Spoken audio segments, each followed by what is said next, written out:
Hi guys, ayan nag-harvest ako ng aking gulay. Ayan, hindi ko na na-video na nag-harvest ako kasi nga maulan. Nantigil yung ulan. Ayan, sari-saring gulay to. Hinarvest ko.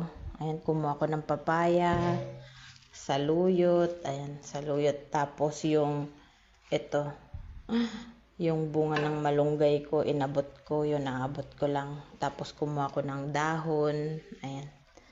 Tapos, ayan, syempre, ang ating bulaklak at talbos ng kalabasa, guys, ang dami. Ayan, ang sarap. Yan, guys, paghahalo-haluin ko lang yan. O, yan, may ulam na kami.